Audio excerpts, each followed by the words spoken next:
All right, so let's watch the TSM versus Immortals, and then after that's over, we can watch TSM versus Genji. I think that's the game plan. All right, so we're playing on Ascent. I've only VOD reviewed Ascent, I think, once, and I haven't played the map that much, to be honest. But what we have learned is that typically you have Sage player play A, Cypher play A, Sage play B, and then you have the rest of the three people float in between. Normally, I really like to see Brimstone play mid because he can kind of support both B and A with his smokes, but sometimes you see Brimstone play this entrance right here. Then Sova is kind of a flip between, you know, the Sova and the other pick are a flex pick. So like the Sova and the Phoenix, they kind of just flip around and fill the void. I'm gonna backtrack a little bit and see if I can see exactly where they're starting. But we'll have to see how it So they're actually leaning. They put a Cypher trap mid and they're leaning A side. I do kind of like to see this because during pistol round, it's pretty common for a lot of teams to kind of just 5-man rush a side. So it's kind of okay to lean one side because at the very least, if they do 5-man rush B, you have a Sage there that can kind of slow, like wall them and slow them down or whatever utility she bought. Typically, it's just wall, but she can slow them down, and then the A players can all regroup and push and retake B together instead of just getting like 5v1 pushed or 5v2 pushed. I got a haircut like a while ago, Cook. It was like over a week ago, I think. But I appreciate it, dude. All right, so talking about team comp, we do see the typical meta Cypher, Sage, Brimstone. Here we see Brimstone, Sage, Cypher. Then for the flex picks, we see a Reyna and a Sova. And then for flex picks for TSM, we see Sova and Phoenix. Guys, what is something that we have seen through the VOD reviews that we've watched recently? Who do we think is going to win strictly off team comp? Of course, we already know who's going to win because we talked about it already. But strictly off team comp, who do we think is going to take the dub? What do you guys think? Do we think the Reyna team is gonna win? I would say overall it's less likely that the Reyna team is gonna win. I don't think Reyna has been performing that well in a team environment. I don't think she's that good. I think most of the teams that have been playing Reyna have been losing more. There's a lot less consistency. Even though we do see a Phoenix on the left side, I think Phoenix is a little bit underrated, to be honest. I don't think he's as strong as a lot of characters, but at the same time, he's also a flex pick that's like more map dependent. Whereas Reyna, I don't think she's really that great. To put it into perspective, if we go back and we look, let's see, if we go back to the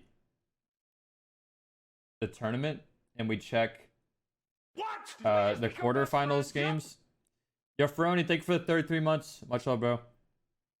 If we check the quarterfinals games, we can actually check the characters they played, I believe. Oh, no, they only showed it for some.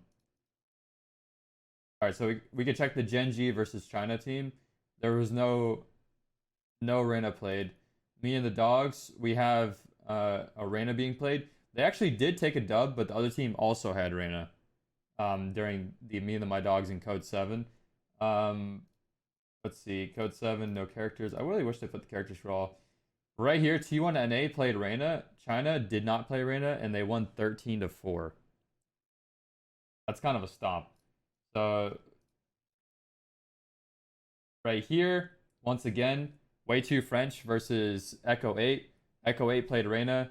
Way Too French did not, and they won 13-10.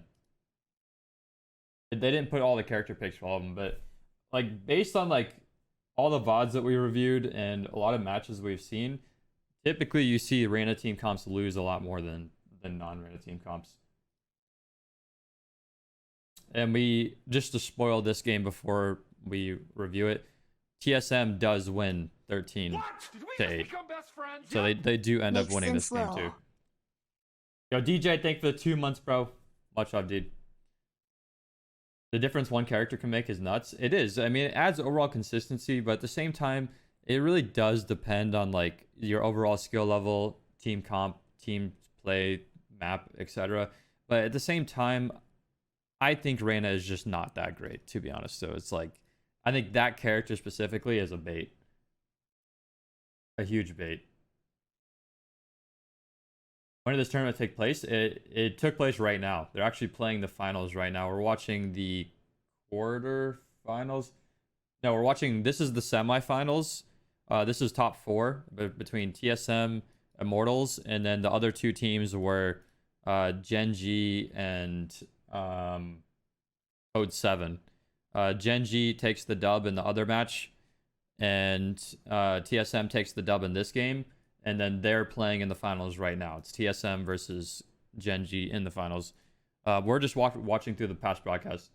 Is it live? Is the final live on Twitch? Yeah, they're playing on the CLG stream. If you guys want to go watch that, you can watch that if you want to. But we're doing VOD review here because what I plan on doing after we review this game, we're gonna jump straight into the VOD again and watch the finals. What's up, Lefty? I feel like your team comp with Reyna had to be the focus and design plays around her and mind pop off. Yeah, she has good clutch ability, but huge problem with Reyna is she's just useless outside of her blinds. And if you waste both your blinds, then the only value you can really get out of the character is when you get a kill. And that's it. That's just how it is. And even her ultimate is like, yeah, it's good, but is it really good? Like, let's be real. Is her ult really good? Her ult is super risky because you have ults like Raise Rocket that can get a lot of value with not that much risk. Brimstone ults, a lot of value with no risk or very, very, very minimal risk. Cypher ult can get a lot of value with honestly not that much risk because I'm pretty sure you don't even have to kill the person to use Cypher ult, right? Can't you use Cypher ult on someone's dead body that died to your teammate?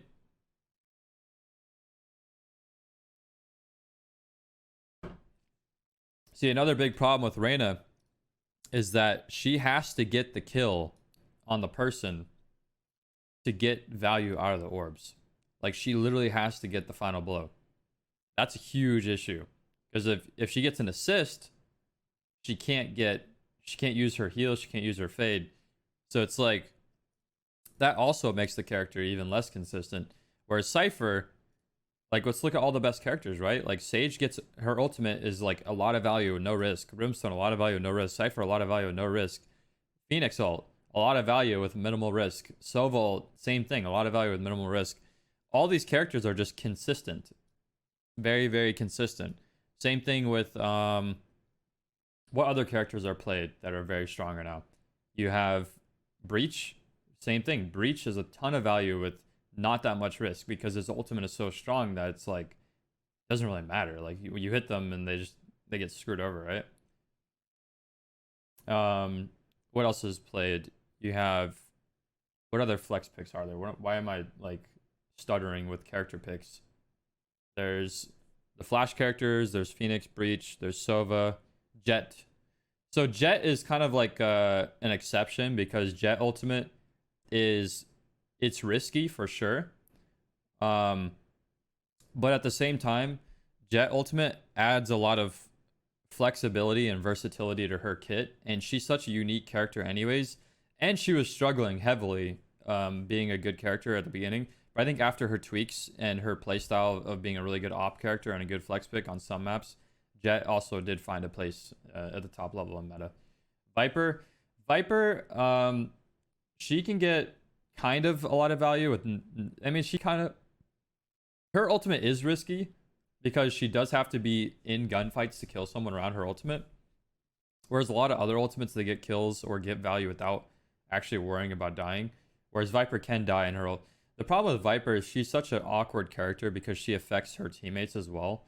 So she can be used, and we have seen her be used at really high levels and be viable and stuff, but she's very risky because, you know, her abilities affect your teammates, and also her ultimate, you don't get really value out of it until you kill people.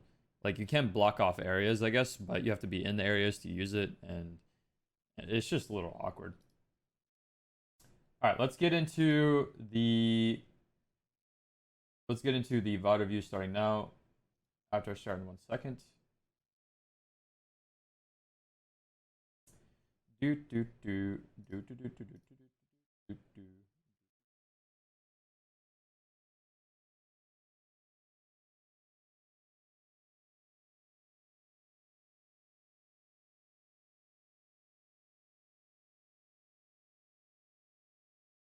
right, cool. Around We're jumping in. Enough talking. but that is a tighter site, easier to penetrate. But now I can never unsee cash, by the way. So thank you. So we're seeing on pistol round, we're seeing them lean towards A, which I really like to see. Like they put a trap in the middle, so they have guaranteed info. Sage is holding B to try to stop like a free rush. And then they're 4-stacking A. They're actually having a Brimstone kind of work a little bit of a soft flank. I like his idea to play passive here too. This is I love to see this, dude. Because what's the point of him, like, flanking here is really good, right? But what's the point of him actually full committing onto a hard flank by himself when he could swing the corner 1v5? At best, he's probably going to kill one person and then die. But dying on defense is actually worse than dying on attack. Like, I'd rather have a 4v4 on attack than a 5v5, to be honest. Also, losing your Brimstone is a pretty tragic pick. What did he buy? He actually buys I want to talk about his eco a little bit. He actually buys a molly. This is very interesting. So like I think a lot of people in ranked, or like if there's any Brimstone players in the chat, I think it's very, very common. You turn up the volume. That's not how this works. So, like I'm VOD reviewing, so I don't want to have like the casters yelling over my ears. If I'm like focused on watching it, then we'll turn the volume up. But like as I'm talking, I'm gonna turn the volume down. But I think in like a lot of Brimstone players, they'll buy the Ghost, but they'll also buy 3 smokes with it. Or no, 2 smokes and a stim. So I think if there's any Brimstone players in the chat, you guys can probably attest that like most people, they buy Ghost, 2 smokes, and a stim. I think that's the most common thing. So what we're seeing here is he's buying the Ghost, but he's also buying a molly, which is very interesting to see. And it kind of makes sense because if he's going to be playing aggressive here, he's not really going to get value out of his smokes that much. I don't really see how he could get a lot of value out of his molly unless he's just buying it just so he could save it for the next round or something. I don't know. I think I would still buy the smokes, to be honest. I don't think I would buy the molly, but there's also to consider, like, if he needs to retake, then he could use molly to his advantage, but he could also use smoke to his advantage. So we just become best friends? Yep. Maybe he's thinking like smokes aren't really going to hold people off. I don't know. I'm not really sure. Interesting thought process that he's doing here. I don't really know why he's doing it. Yo, Mini Rock, thanks for the 32 months, bro. Also, Bobster, thanks for the 26. Is it resub day or something? What's going on? I like this this camera, by the way. This is sick. You guys see this? Oh, no, you can't. This is on the tournament cast. They have an overview of where he's playing and where they are. So it's like they have multiple spectators right now. It's pretty sick. I can't wait for like a really good spectator client or something, like to watch the tournaments grow and like the whole spectator experience. It's gonna be awesome. Cloak with 5 gifted subs. Thank you so much, Cloak. I appreciate the support. Congrats to Eraser 13, Para 69, and Relax. Thank you, bro. Much love for the support, dude. I hope you guys enjoy the emotes.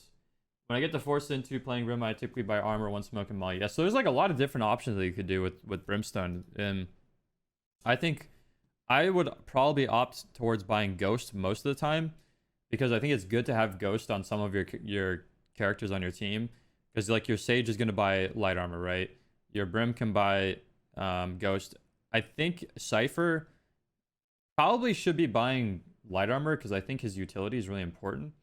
But I'm not sure. I think I don't really play a lot of Cypher, so I think we do see Cypher buy Ghost as well. I think Phoenix is going to be a Ghost buy, and Sova's probably a Ghost buy too. So I don't know. It's interesting. Did we just become best friends? Yep. Dude, the subs are going crazy right now. Davey, thank you for the Prime sub. Sun Guardian, thank you for the 10 or 16 months. We have a hype train going right now. Thank you, dude. That reminds me, I need to up the hype train value. I think I have it set too low, I believe.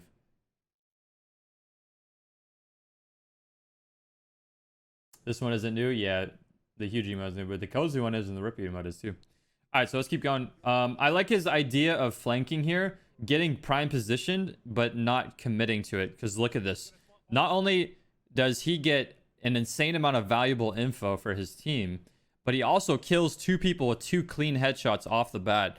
Very good trigger discipline to get 2 kills here. So at the very least, even if he dies, he already gets an insane amount of value. He gets informational value and also 2 kills. Oh my... Looking for the ace right now, and it's about to be peeked out here. Silver Arrow to come out, and he's gonna win this fight, and he does with another headshot. That is what? Oh my 7 bullets god. And look at Drone. Yeah, Drone says, Dude, Sub Rosa. Dude, this TSM team, they have been very impressive. We watched quite a few of their VODs, and they have just impressed me back and back. Like, goddamn, that was nuts. we're not come out. Bro, we're and gonna watch huge that again. Ace Cutler and Sombrosa. My Like, not only was this flank really disciplined and quality for him to not just like commit by himself, but also play this spot. But on top of that, like his trigger discipline and accuracy here to not only kill 2, but 3, but he also killed 4 people here. Bruh. Immortals, we have Asuna, Gangsta, Cola, Look at Your Sub. Lulu, and JC Stanny. What a spot here. This is gonna be huge. He's gonna spawn all of them right now. 1, 2, 3. Oh Immortals! my god. Looking for the ace right now, and it's about to be peeked out here. Silver Arrow to come out, and he's gonna win this fight, and he does with another headshot. That is what? 7 bullets used? And look at Drone. Yeah, Drone says we're not worthy, and that's how you start this off. God damn. You want to see how he got there? Gangsta, Cola, Look at Your So Lulu, he walked and JC through Trigger A side. short. He was That A one. short with someone And this else. is what I'm talking about, right? You could get a lot of. So he pro- actually, wait, did he smoke? He had 1 smoke, right? So he did 1 smoke right here on the right side, which is very good because if you're going to be fighting mid is obviously you have 2 lanes, right? You have the crossfire from both sides. He smokes the right side, so he doesn't need to really worry about it. And it's going to kind of, if anyone's over right there, they away won't be from able to see catwalk him, and it into also be scares connected them away. with Sombrosa So playing he does the smoke right side, and I think he might have saw them mid or something, and he immediately jumped off the ledge and walked forward. And then he hugged the left wall. So the thing is, like, since he's hugging the left wall right here, even if they walk out of this corner, they can't see him because of the height of the wall. So he starts crouching and getting into this corner. And it's very, very unlikely that they're going to clear this. I mean, technically, you probably should if you have 5 players, because it's a possibility that they could be there. Is it very likely that someone's going to be there? And if there is someone there, is it likely that he's going to kill 5 people? No, but it did happen, so... It is composed of Drone, Wardell, Hayes, Cutler, and Sombrosa. My While for Immortals, we have Asuna, Gangsta, Cola, Look at Your Sub. Lulu, and JC Stanny. What a spot here. This is gonna be huge. He's gonna spawn all of them right now. 1, 2, 3. Oh my god. Looking for the ace right now. That's and the it's power about of the to be ghost. out here. Silver Arrow to come out, and he's gonna win this fight. And he You know what's interesting is I think he only shot the Sage once. And what does that mean, chat? right now. 1, 2. Immortals, we have Asuna, Gangsta, Cola, Your Maybe he Lulu, didn't shoot and the Sage JC once. Stanny. Let's What see. a Maybe he spot. got a collateral or something. I don't know. This is gonna be huge. He's gonna spawn all of them right now. He shot the Sage once. What does that mean? Sage didn't buy armor. I think Sage should be buying armor. I don't think Sage shouldn't be buying armor there. I don't really ever see Sage not buying armor. I don't know. Like, if you think about it, like, if the Sage bought armor there, it would have taken 2 shots to kill her, and this situation might not have happened. But since literally no one on their team bought armor, which I don't think they did at least, they all just got 1 shot by Ghost. Type exclamation point name, decrypt.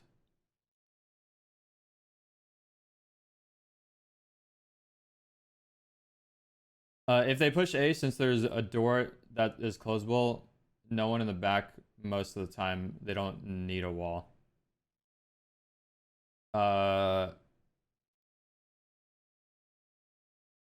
Yeah, I see what you're saying. But at the same time, I think the whole point of buying armor is not necessarily to buy utility. It's to have security of your Sage staying alive, because heal is so important. I think that's the most important thing for getting armor with Sage. He didn't shoot the recon bullet, which obviously a bait. I know it's kind of basic, but for Iron, this is very important. Very true. Yeah, we could talk about how he didn't shoot the recon. I think it was also a good idea for him to not shoot it, because, I mean, yeah, it gives away his position, but this guy already knows where he is anyways. And if he does turn to shoot the recon dart as this guy swings, then he's gonna have less. It's gonna be less likely for him to take the kill here. Also, you could talk about his positioning to stand on top of this right here. So you'll see him, he'll stand on top of this ledge versus standing right here. And that's important because it gives him a very slight amount of an advantage, but it helps him see over the box a little better. And if you see, he actually shoots, he tries to shoot him over the box. You can see the top of his head, see? See, he tries to shoot it. He technically could have got it if he did hit the shot, but he missed. But him being on the little ledge there helps him very, very small amount, but it is the better play. You play C9? I was a pro player for Apex with C9. Now I'm just a streamer, and I'm working my way into being a professional coach for this game. I'm not signed as like a C9 pro coach. I'm just streaming for C9.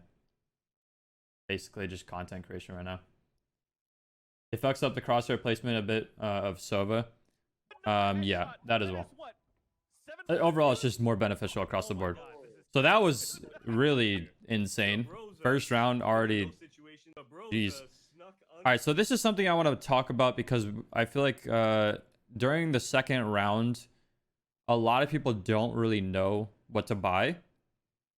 And this is very interesting what we're seeing, which I absolutely love to see, and which is why I want to talk about it. And dude, he already almost has ult. Look at this. Sabrosa already almost has ult. That's insane. So what are we seeing here, chat? What kind of valuable info are we seeing? Anything different that you might see that is probably different than what you see in most of your ranked games or unrated games, whatever you want to say. All right, so the reason I brought this up, this is called Epic Pen, by the way, the person asked about this. The reason I brought this up is because right here, I think people always lean towards buying an armor and a sub during round 2 after you win the first round, which is a good thing, but I think it's also dependent on the class that you're playing. So as we see here, the Phoenix is buying a heavy armor and a sub, which I think is great, but look at the Sage. The Sage is buying a heavy armor and keeping the ghost that he bought, or saving the ghost, which is also something to consider for a first round buy. Because you remember how we talked about during the first round, the pistol round, how no one bought an armor on the first round? And if you think about it, like technically buying light armor is probably better for the first round than buying ghost, but buying ghost will help you the second round because now they don't have to, since TSM won the first round, they don't have to buy a gun. Like all he has to do is buy heavy armor, and then he's kind of set for eco for the next round. So even if they lose this round, I think he could still buy pretty decently the next round.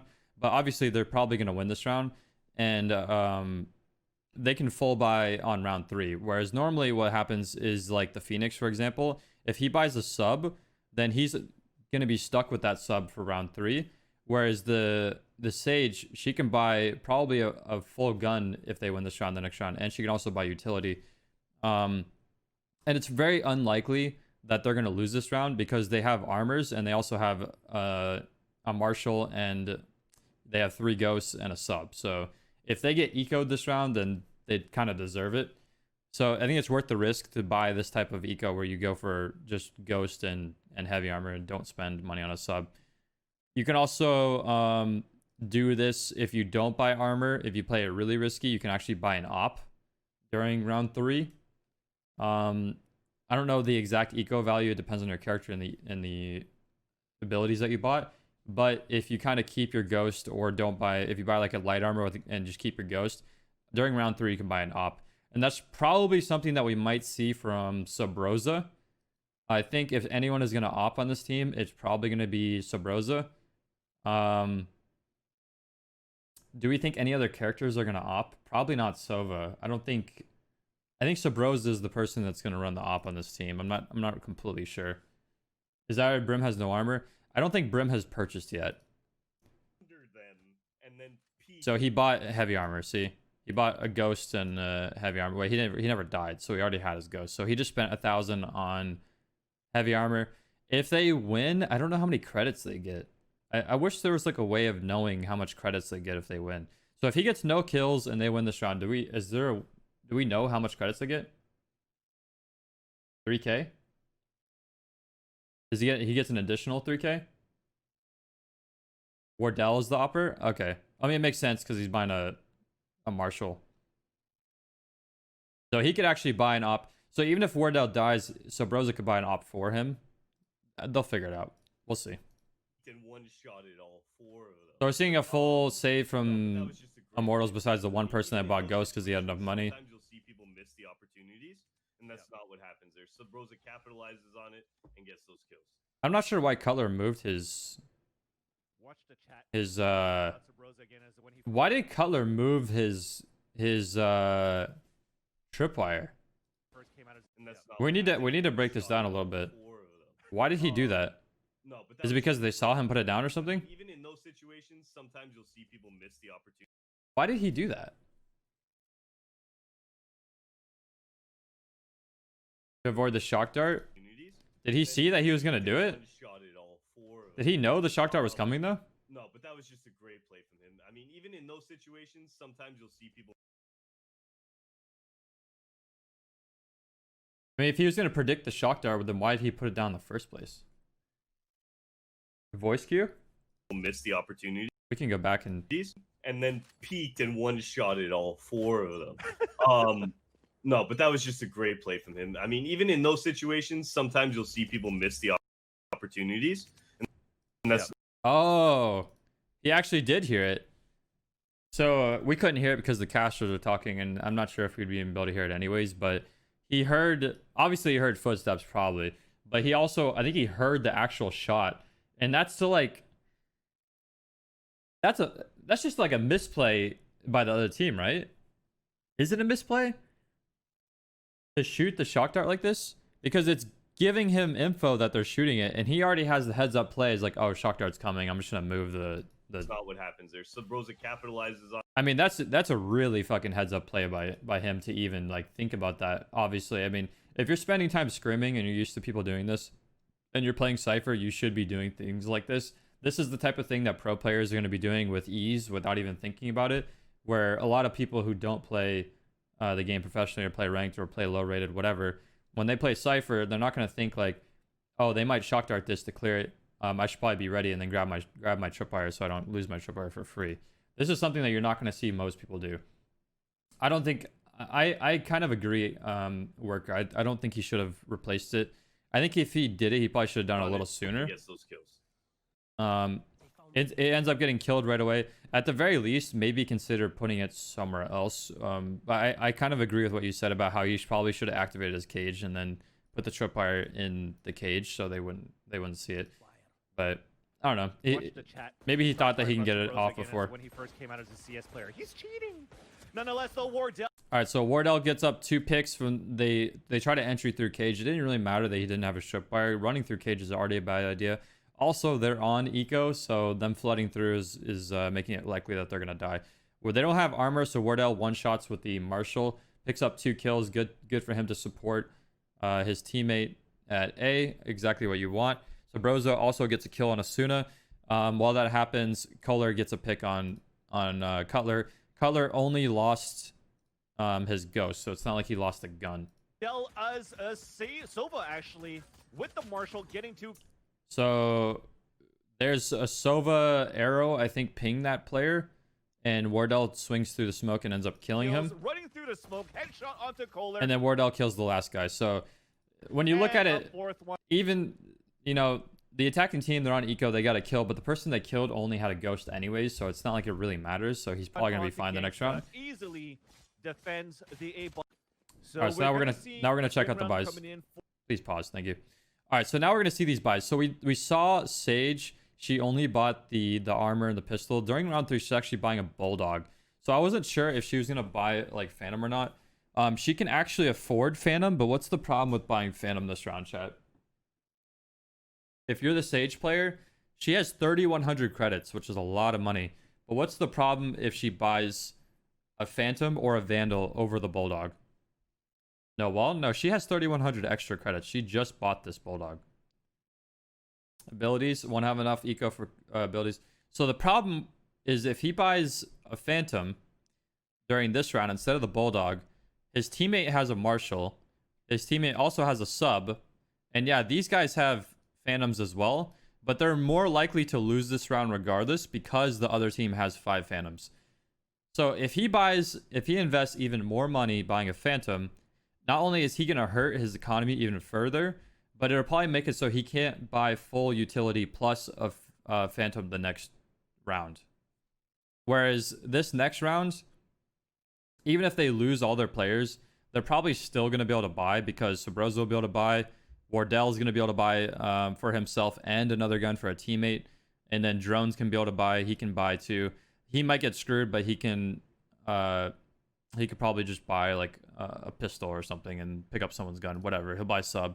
So they'll just be down like one gun the next round instead of being down two guns. So basically he's making sure that he's not getting greedy this round. Their next round is going to be the important round that they have to save for. This is their light buy-ish, like above a light buy, but it's not a full buy. They don't want to waste money for no reason. So Cypher buy a sub. To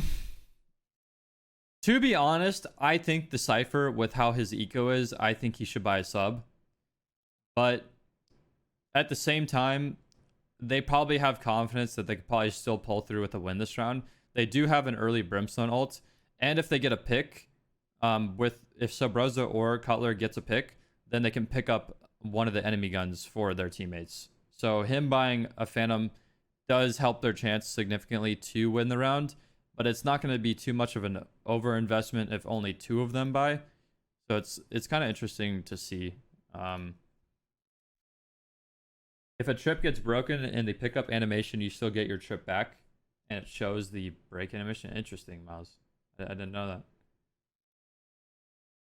For this momentum, I wonder if full buying is better. I mean, it's not really momentum after 2 rounds because the other team full saved last round, and now they have a full buy with full utility and full armor.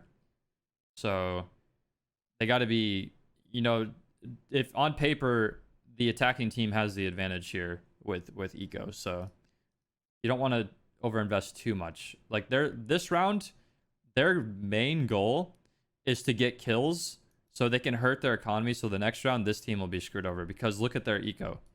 If they get any kills at all, these guys will not be able to buy because their money's going to be so low. They're going to have to buy a sub the next round. For the attackers, but no upgrades. I never tell me because it didn't really how many rounds does Pro hang on their ult to lose any players. From I mean, you don't want to. I don't really have an answer for that, but you don't want to be holding your ult for too long. It's more about just you getting ult efficiency. So like you don't want to waste it, but at the same time you do want to use it as soon as possible and get efficiency out of it, get value out of it. See what happens here on the. So good. Wait, so what just happened? I'm so hyped, man. I'm already so hyped.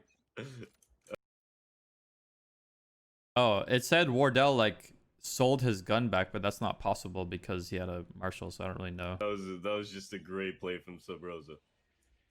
All right, so this is the most important round that I really like to talk about because it's round 3 is when you finally have guns versus guns, and this is where I like to talk about where people are playing and decisions of like attacks and defense.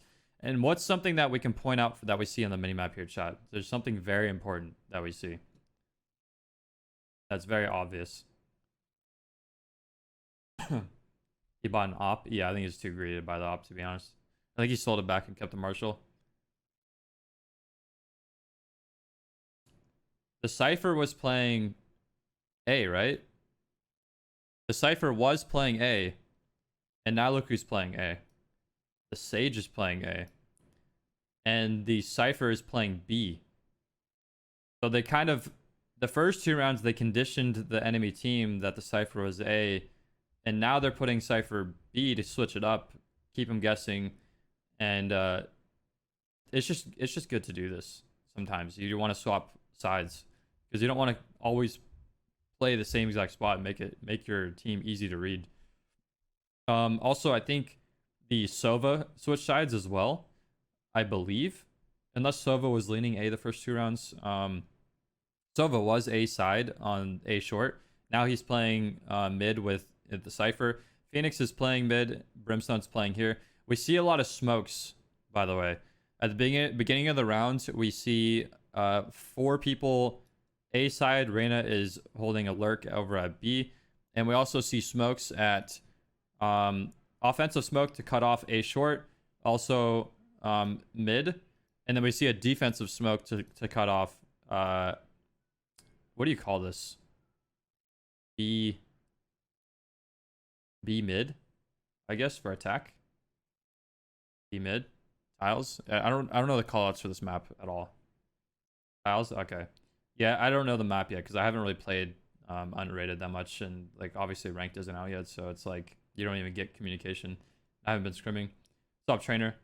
Tiles lamps. Okay, so we'll call this one tiles then, or VOD view. So we do have a couple of smokes on his mid side, so 3 brim smokes being tossed down.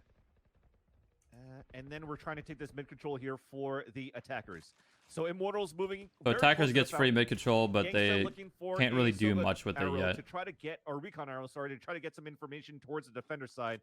As I think they might have spotted drone, but drone kind of all the way back. It's kind of a crappy arrow. We're going to be Key's internet provider had an outage in his area. Oh, okay. I don't like this arrow. I think putting the arrow here is just better, right? Because it would give info on all of this and give info on all of this on the right. But if he puts arrow here, it doesn't ping the right corner and it doesn't ping this corner. So like this wall and this wall is not scouted. Look at the Phoenix positioning. He's jump scouting. You're probably right. He's probably jumping on the backside, jumping over the smoke. Back inside the It's not very likely that they're going to have someone on the left side, though, anyways. On this B side. So they give up mid, and they're going for some very aggression on catwalk. Doors being basically closed. trying to do pistol. This time without Brimstone getting gets backside, picked. and it starts Doors off getting well. broken, executing on Revenge there site. onto Sage the gets Bros of the flooded. ball. They break the door, and they also take down Hayes, and they open up the A-bomb side. But a big fragger. All right, so defensive side here. In a perfect world, you obviously don't want to be getting picked. So Brozo shouldn't have been getting picked there. Why did he get picked? Was he the one that closed the door? This time without, so they do have a great crossfire. He was the one that closed the So door. they give up mid, and they're going for some very. So Sabroza was playing A. He closed the door, then he went towards A short. I don't know what you call that, either windows or something. And then he took the Aggression on challenge. I feel like he should have put a smoke here before he got picked. Because if you think about it, if he puts a smoke here, it's going to stall another... Smoke lasts 15 seconds, so it's going to stall another 15 seconds. At the very minimum, there's going to be like 45 to 50 seconds on the clock when his smoke goes down. And then after that, he could put another smoke down, which will make it so there's 30 to 35 seconds on the clock. And him using 2 smokes here just to stall, with there being 30 seconds on the clock, is going to get so much value for his team versus him taking a challenge. You're basically trying to do pistol. This time without getting back. Versus him taking a challenge and dying right there. And then look what happens. Sage puts wall down because she knows that they're pushing aggressive here. Multiple people are just breaking door, and then she gets flooded. Off well. And she dies. And the problem with Sage right now, I don't know if you guys know this, but Sage actually just got nerfed where she has to be closer to this to put the wall down. So it wasn't like she could have played over here or back here to put the wall down safely like she could have before. Now she has to actually walk up close to this choke point and put the wall down right on the choke. So, to be honest, I think the Sage should have put the wall over here.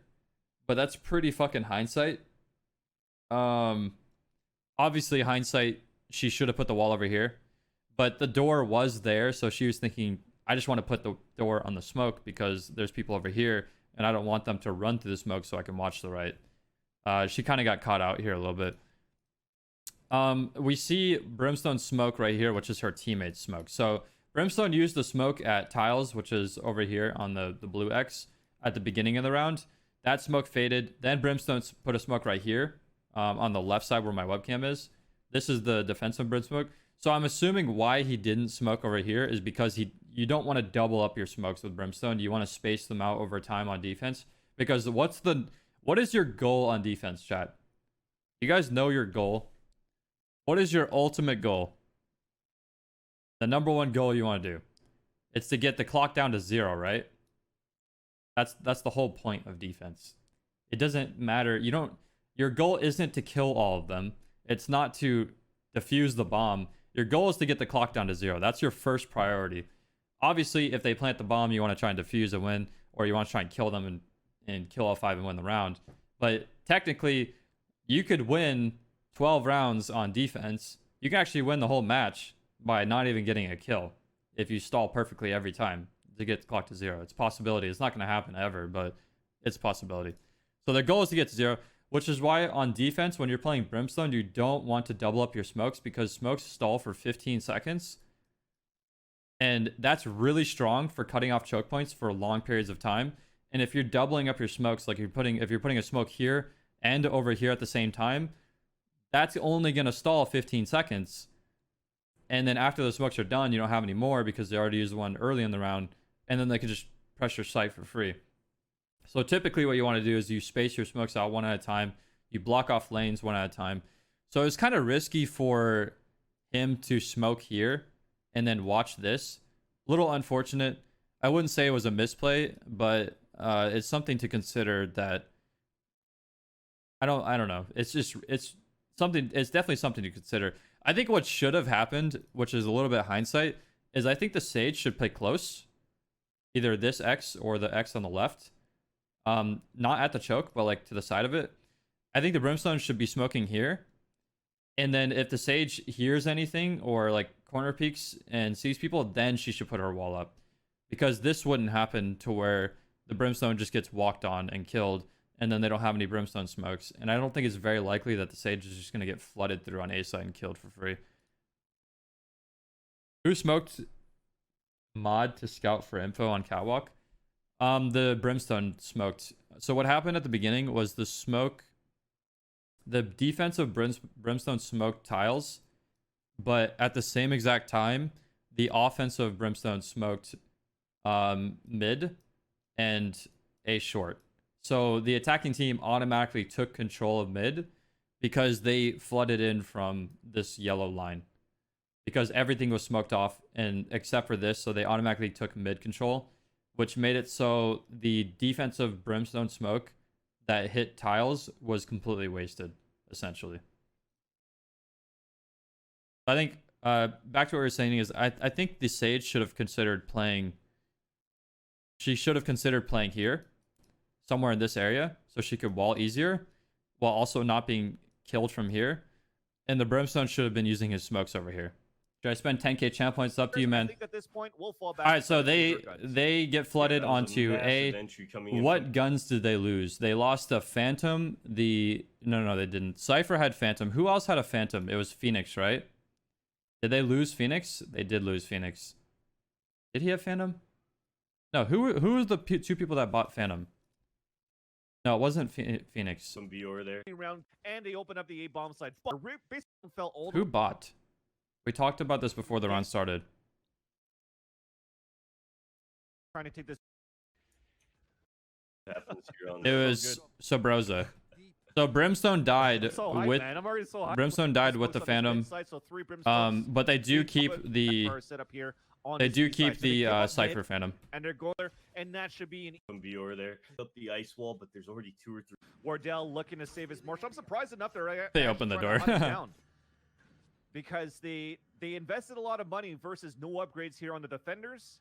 Brim had an And there you go, they SMG. decide to Did say he? no, I thought he we're gonna bought go back here Phantom. all the way towards spawn. We saw in So the everybody's gonna buy keep their he. weapons, the Marshall and the Phantom from JC Stanny. We saw in the buy that he and, bought and Phantom. company.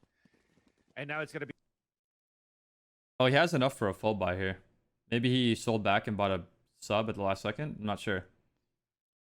I thought it was pretty risky that they even bought 2 Phantoms in the first place, to be honest. I don't think they should have done that if they did do that. But what do we have here now? So we have, that was their like light buy round because they won the first 2 rounds. So Sobroza can full buy. Wardell can also full buy. He's probably going to buy an op now, right? Drone can full buy, Hayes can full buy. So they're chilling. So this is exactly what you like to see. So the attacking team actually didn't lose a single person, which is very, very good for them. Because if they were to if they were to lose someone, it would have forced them to one of their teammates to have to buy for a teammate. And like if they lost their armors, then they would have been screwed over for like, even if they didn't lose all their teammates, if they lost a bunch of armors, they would have had to full buy. They would have to buy like light armors or rebuy their armor, which would have hurt their eco a lot. But they didn't lose anyone at all. I don't even know if they took damage at all. But what we see here is full buys from both teams, so this should be an interesting round. Do you guys think Cypher is going to go back to A, or do you think Cypher is going to play B? Do you think they're going to switch it back up to the original setup, or do you think they're going to stick to the one that they just ran? Do you think the battle pass is worth its price? I don't know. I haven't really looked at it, to be honest.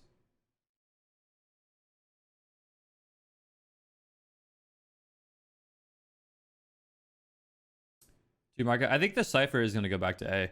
I think that it's good that they had the idea to switch it up and have Cypher play A for one round. I wouldn't say or switch up play and have Cypher play B for one round. I wouldn't say that was the reason why they lost the round. Obviously, if they're A, with hindsight, if their Cypher was at A, I think it would have helped them a lot that round. They probably wouldn't have gotten run over as quickly. But at the same time, I think it's pretty good for them to switch sides every now and then, keep it less predictable. But overall, I think Cypher is going to go back to A this round. It's a bit more consistent. Their Sage is going to play B. Cypher is going to play here. I think if Wardell, which is their Opper, I think he's going to be playing probably A short, and he's probably going to peek tiles. To be honest, since they've been consistently pushing right here, it might be a better idea for him to play mid and try to aggressively op this angle. Brimstone is probably going to play mid, and then Phoenix is probably going to play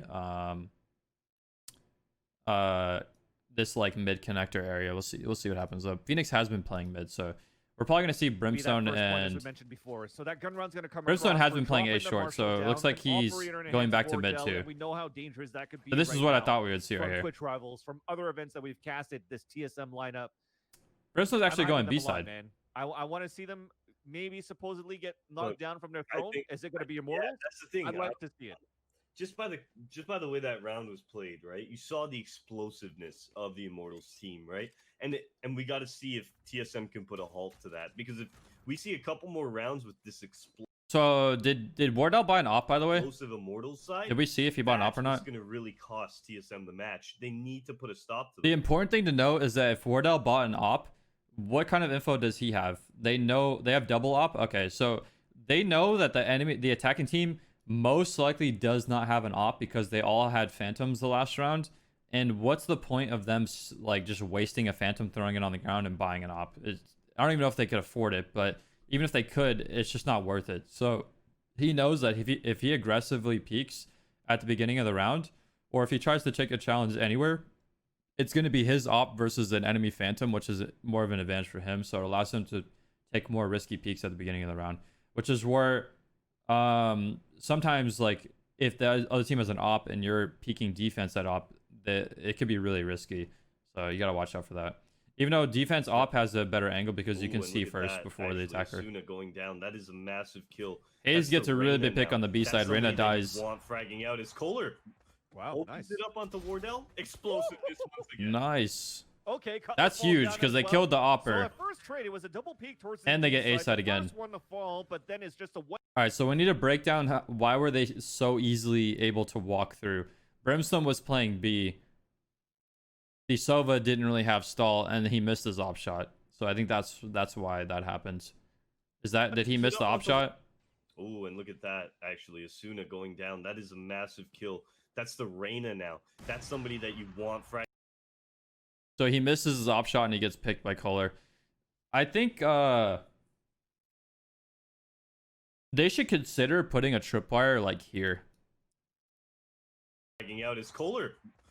Like, what if they did tripwire here? They close door. They have Cypher play A, and then they have someone else play over here and hold like a passive angle on the tripwire. I feel like that would be so much better than what they did that round because their Brimstone was playing B. They didn't have any smokes to stall on A side. And that's the second round in a row that they literally just lost challenges through A short. They're taking gunfights without utility. I feel like they're putting too much confidence in the shot. To be fair, he did have an op and he was holding an angle. So Wardell shouldn't be missing those, right?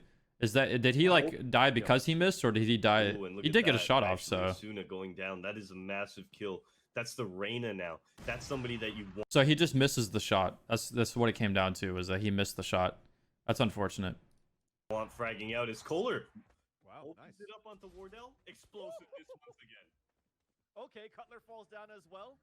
So at first trade, it was a double peek towards his B side. The first one to fall, but then it's just a one-man team, a one-man show to open up the A bomb site. But they still have 3 players alive for TSM, and they're very close on a rotation.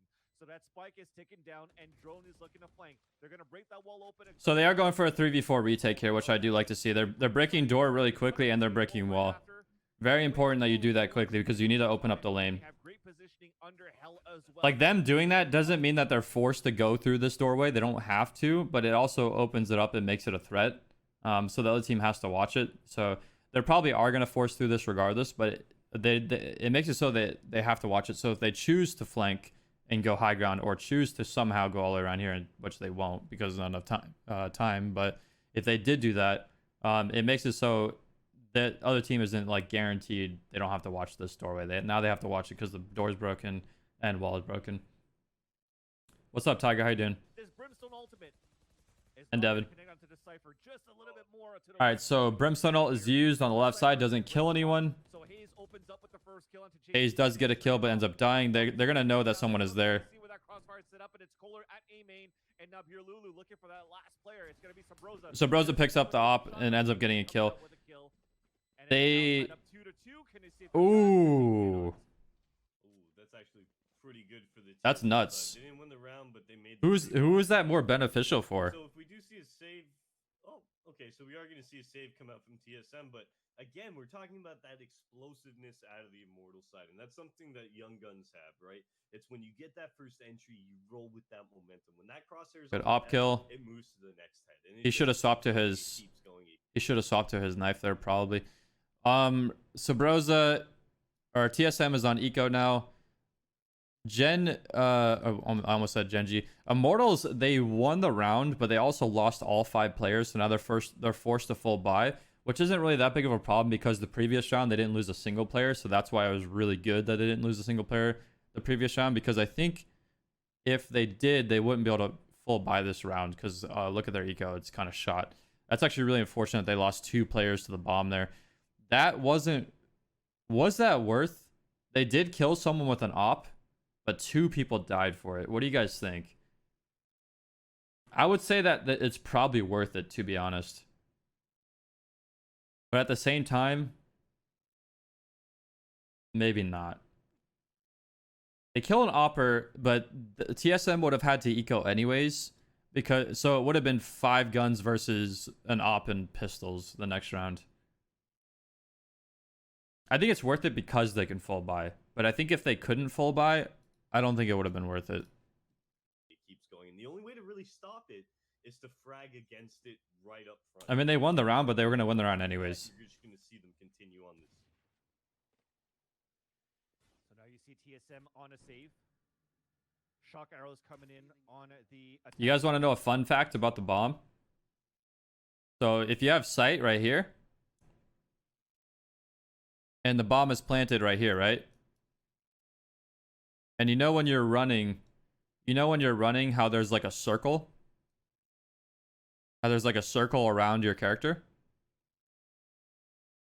On the minimap? You guys know what the circle is? It's the audio of how far people can hear you when you're running, right? It's 30 meters.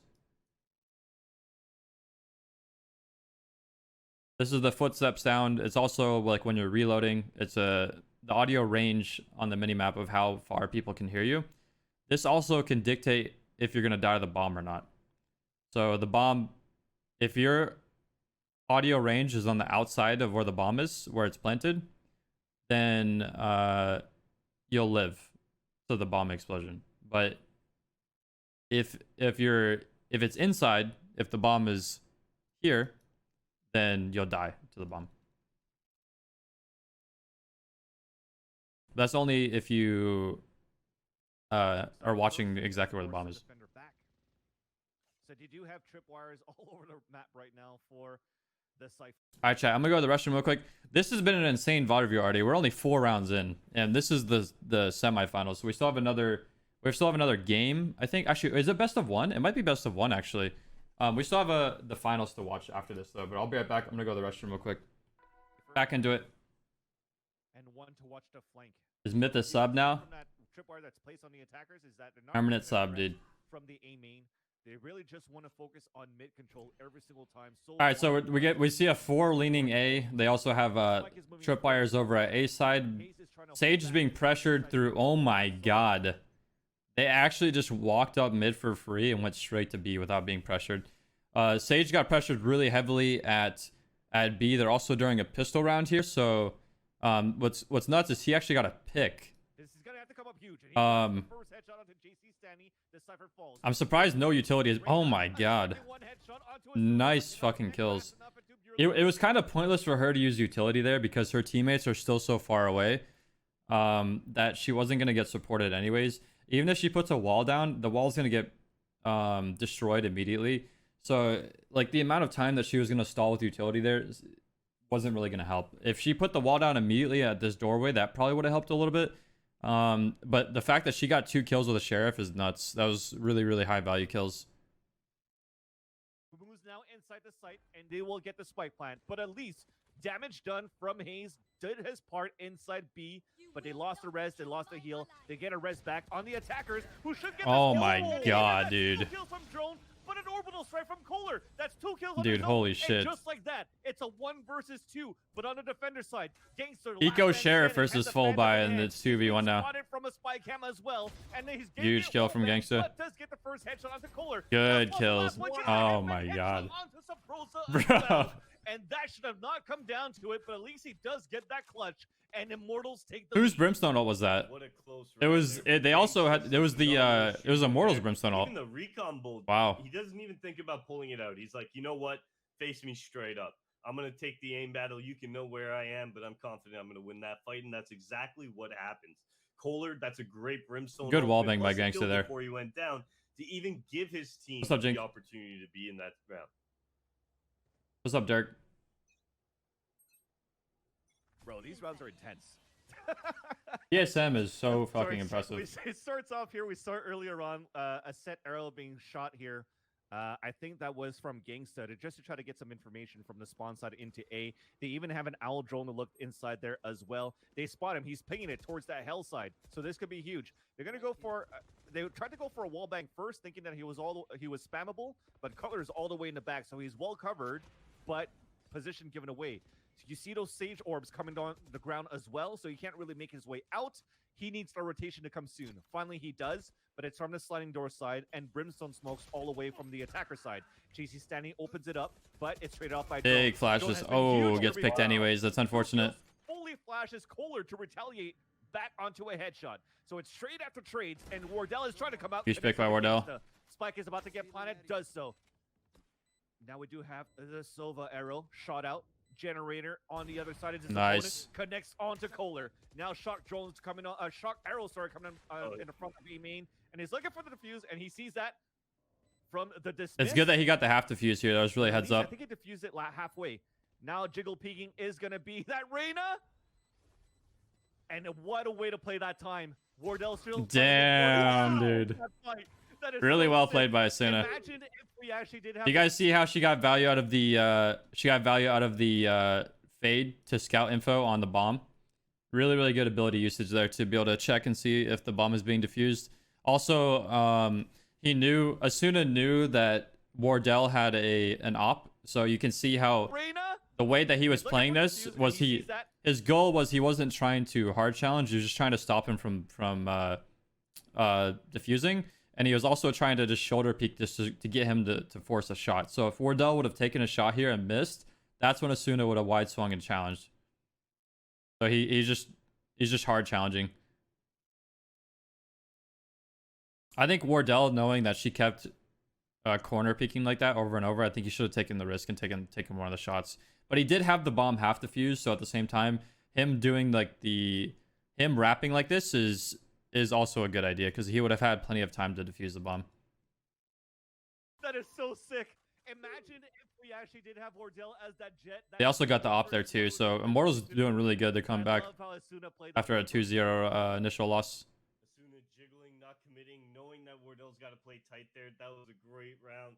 I mean, right now, Immortals is just playing, you know what? Everybody group up and everybody go together, and it's working out. And this is exactly what you want to see. I keep talking about the I think explosiveness, TSM is going to adjust to and that's this. what you're seeing there is the 1-2 punch that's just moving them into the site. Unfortunately, their buy is going to be really awkward. They have 2 subs. Looks like they are forcing this round, which I don't really agree with this. I don't think they should. I don't think they should force, especially knowing that they also have an op on attack. I think they should go with a light buy, because not only do they have to force with, like, they have full buy, but he has to force with a light armor, and both of these guys have to buy subs. So it's kind of ugly to see. But they do have 3 ults, so that is something to consider. But the other team has 3 ults as well. This early on, I think they should just do a light buy and just focus on doing a full buy next round. What TSM is lacking right now is really somebody stopping that initial push at the front door. Yep. Well, now we should see that drone incoming or still. The attacking team has been consistently like 5-man grouping and pushing together, so I think that could be easy reads by for a majority of the players. By TSM. Like, if they hear noise, they know that they're most likely gonna have at least 4 people there. Ultimate coming out here from a smoke to start things off, so that drone could focus on the back in this mid control. But as he makes a lot of noise, Phoenix is clearing out right now, and he knows that the action's probably happening towards this. Phoenix dies to the Reyna lurk. To push back the defenders here from the sliding door. All right, so we have a attacking Brimstone ult being used at the door, and we also have a defending cage being used at Choke, which holds them back. Phoenix also did get info that the Reyna was lurking, so they probably assume that there's 4 people attacking over here. Now we're going to see a challenge one-on-one Phoenix versus Reyna in mid. They're falling back. And Phoenix only has 100 HP. He's now so. spotted. Flashbang to come out. Flashbang. Curveball. But he's looking to fall back. Oh, he actually timed out. He still has 150 HP, so he actually timed out. He never actually died to the Reyna. Because he heard the other footsteps coming in from the spawn side, but he's in a tight corner. He still has another curveball if he wanted to, but he's going to go for a flame wall first. Going to try to fall back, break the leer at the same time. Here's a huge kill. The first headshot. Trying to go for a second, but it does not work. Sova, meanwhile, went for an ult from spawn side, so it clears up for the catwalk, but it's also clearing up for a big fight towards this A side. So you do have your Lulu moving up here. Immortals knows that they can pressure A short pretty easily. They're doing a really good job of clearing. Saw them now hold Immortals, and now Immortals is looking for what they can find, and it's gonna be Subrosa picking up 2. And now it's finally on to Gangsta now. He's hanging out towards that entrance of the A side. He's moved in. Subrosa with the sub. Forces the op shot, gets the kill, huge. Is able to take it out as Hayes. Now they have another op. But really big round win for them. Saw Immortals go for that same thing, Alex. That burst on the B bomb. I mean, they forced out there and they won, so that's really, really good for them. If they would have lost that round, they kind of would have been screwed over for a lot of rounds. We saw an exchange go down here, bloodshed rather. That short A area. You like to see it. Other than that, it was very. All right, so now they have op light armor, full buy guns. Other team has to do a light buy, so they don't screw themselves over for the next round. So they're buying like different things like Stinger, Spectre, Bulldog, pistols. This goal this round is they're just doing a light buy so they can try and get rid of some of the guns, hurt their economy. Their goal isn't to try and win the round. Obviously they want to, but it's going to be less likely when they have crappy guns. It's gonna be interesting to see what kind of strat they pull here, because they're actually leaning more people towards B during the eco. But we're seeing Cypher actually did move his tripwires to A short, which I like to see. Their Sage is playing A, so she has support from the tripwires, and their Cypher looks like he's gonna stack B side with the rest of the team. Very TSM side in the round. I like that they're changing up their defensive shots quite a bit. Subrosa walking across. Changing up their defensive shots quite a bit like this makes it not only really hard to predict, but also they're doing a good job of predicting the attacking plays.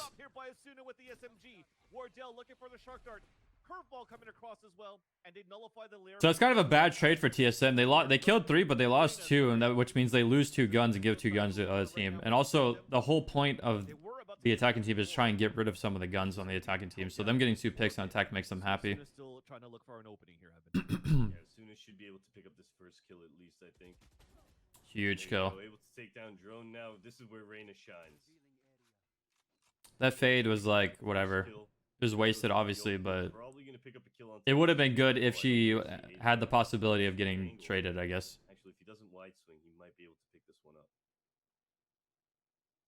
He spots it, misses. Oh, That was Hayes a big whiffed. miss. That was 2 taps that he could have had. And even on top of that, thank you. Brandon healed up to 100 HP, but wasn't able to get the full overheal because she went out of line of sight. Wardell is going to gamble to move inside B. Another where A flaw of is Reyna. Exactly where it is. Huge Here, op kill. headshot cancels out here on a 1 versus 1. Spike Are we comes up seeing with deja vu here? scenario before. Can Wardell actually redeem himself? He's looking at the wrong side. He's gonna try and shock dart or arrow or something. Watch. So they have to play by the generator, and it's a Silva versus Silva. Who's the I'm better surprised he right hasn't now? done We'll an. soon find out. I'm surprised he hasn't And used his I'm not utility. sure if he wants to, but he sees Huge the kill. cape. Oh, that goddamn Bro, the cape. Nerf the cape, dude. He literally just died because of a cape. It's a Silva versus Silva. Who's the better Silva right now? We'll soon find out. He does have a hunter's fury. That's tragic, dude. That's actually so tragic that this guy just died because his cape swung around the corner. Dude, that's unfortunate. I wonder if they're ever gonna change that. That's unfortunate though. That Sova died because of the cape. Oh, that goddamn I was cape. really surprised that Wardell didn't use utility here. I guess it's pointless for him to use shock dart because he's not gonna kill the guy because he probably has full HP.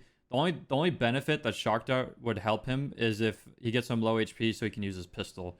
But it's more beneficial for him to use his op than use his pistol because the other guy has a phantom.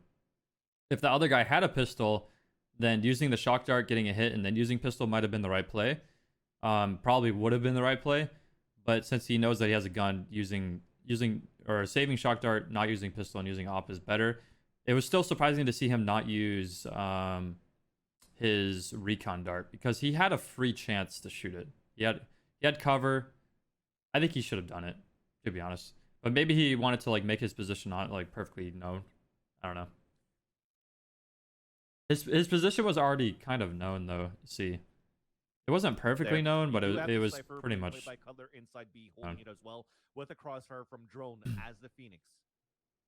And it's gonna... So every single round so far on defense, the Cypher has changed his tripwires. I really like to see this a lot. So now he puts his tripwire mid and B.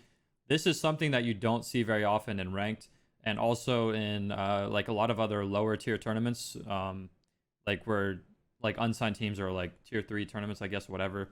You don't see you always see the Cypher play in the same exact spot, put his traps in the same exact spot.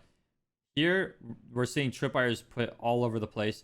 The Cypher and the Sage are changing interchangeably, mixing up. I like to see this a lot. I think it's really good. Gonna be a 5-man push inside there. This is gonna be huge.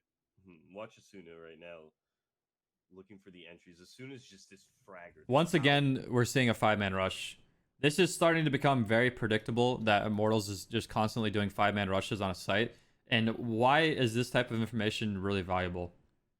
Knowing that they're doing this over and over and over. Like if TSM was paying attention, which they are, they know that Immortals is consistently grouping up and going to one site together.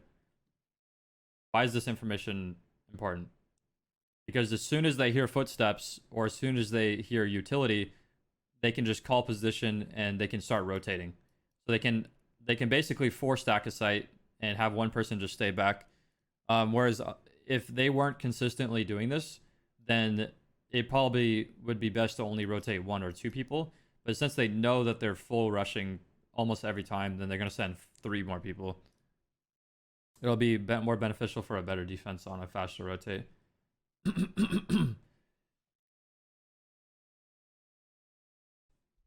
Oh, my throat. And this is exactly what it's going to be right So now. as soon as this Reyna uses her blind, right now, immediately it's going to be called out. Cage is used. If you guys watch the map, we're going to see Brimstone rotate, Silver rotate, Phoenix rotate. All 3 of them. Look at the amount of utilities being thrown. And Cyber Cage at least to start things off. Drone There's Phoenix, there's Brimstone, there's Sova. Gets 2 kills, Cutler in the back of the site. And already Drone and Cutler get 3 kills, so it's huge. Now Pure Lulu's trying to move forward. Cutler headshots him. And Gangsta Last man standing, 11 HP and a dream. Oh, what a wall bang! And Okay, tries to so fight maybe, back. maybe there's a little Rough. bit of casters. So at the same time, if you think about it, like it was really good for TSM to rotate 3 people there, right? Their Sova went, their Brimstone went, their Phoenix went. They're putting 4 people on B, but how could Immortals abuse this? How could they abuse this, right? Since they've been consistently rushing site very, very, very fast, they could send like 2 people A B main and have them make a lot of noise, make it seem like they're 5-man rushing. Then have 3 people lurk A, don't make noise. Then after like 5 seconds or so, have those 3 people rush A, because you're gonna have like a 2v1 or a 2v2 at B right away with 2 people insta rotating, while you're gonna have a 3v1 at A. So even though you might lose a player at B, sometimes it's worth the risk to do type of plays like this. I'm not saying that this is the best play, you should always do this, but it's just an option for like changing up your attacking strats whenever you think that they're over rotating too early or too soon or whatever. And then maybe you can get bombed down for free at A or get the bomb down for free at B, whatever.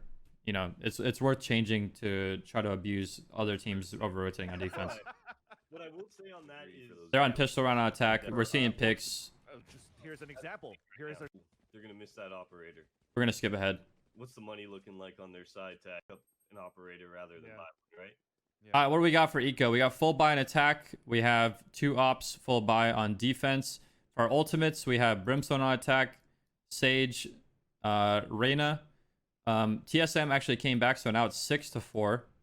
On defense, Wardell has his Sova ult, and they're nearing in on Rez, kind of. They also almost have Sova ult and Cypher. I would definitely like to see Immortals use some ults this round. I think it could be really beneficial for them because they're kind of stacking up ults a lot. Once again, we're seeing the Cypher and the Sage swap spots a lot. So Cypher, it looks like Sage is walking this way. We're going to see what happens. It looks like the Cypher might be putting his trips at A and then going B or something. I'm not really sure what's about to happen, but we're going to see them figure out what they're doing. 2 operators set up here for So they've done it before. So Cypher the secondary is playing A, who usually plays towards the catwalk. trip at A short and trip at A entrance. Sage is playing mid. Phoenix is playing B. Towards the A side, because we might see that pick very soon. Yeah, let's see how this one's gonna play out. It's a camera. Yeah. Cam comes down. But it's not enough. Yeah, Huge exactly. pick by It wasn't in a Sabrosa. position where they could spot Sabrosa. Yeah, So they yeah, brought the camera up. JC Sandy walked through, and Sabrosa got the op kill. No, you're now, 100% right. Yeah.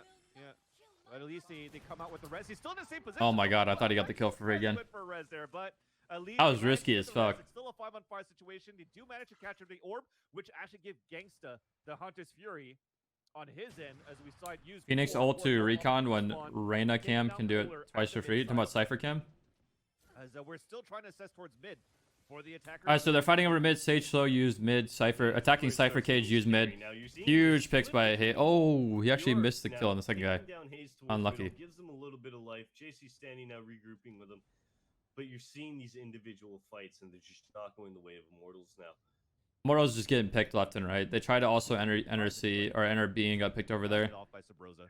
7-4 We're gonna skip ahead. they're starting to run 7-4. away here on the first- Going in on the last round. Did they use any ults? Yeah, we saw a lot of Hey, brother. They didn't use any ults, did they? Yo, Featherman, thank you for the 14 months, bro. Much love, dude. life out of the eye. And how good these They didn't use any ults, dude. They're going in on last round. They still have Sova, Brimstone, Reyna. We did see an ult used on defense by who used the ult? Was it Sova? I think they used Sova ult on defense last round. Play. Rest and take info early on certain parts of the maps. Once again, we're seeing a 5-stack push over to A side here. They're trying, and Immortals really has no answer. Like, to that, to look that at this. You see this, chat? You see what happened on the minimap? All they did on A attack was use drone. They used drone, and they like a couple of them like walked up. Immediately, Cypher rotates, Sova rotates. Brimstone's already here with Sage. Sage is here, and then Phoenix is gonna aggressively peek B because he assumes that there's either no one here or there's one player here. So they guarantee with how consistently Immortals has just been 5-man rushing, they're just rotating immediately to cover the defense. So the Sage uses wall, which is really good. They still have tripwires down at mid and B, so they know that they can't lurk through mid here. It's going to be very interesting to see what happens. I think something that yeah, much love, Tragic. I appreciate you, bro. So I think what's going to happen or what could happen, Immortals, they could actually abuse this utility usage and over rotation a lot, like we said before. Like they could fake rushes, so they could use like Sova Arrow and push through A really quickly, and try to get the Sage to burn utility for no reason, or they could try to burn Cypher Traps if they're here, and then kind of just back up and work a default again at the beginning of every single round. Because if you look at this, there's 131 on the clock. They already used Sage utility, and defensive positions are no longer where they were at the beginning of the round. So they could kind of like utilize the first 15 seconds to try and do a little bit more early on.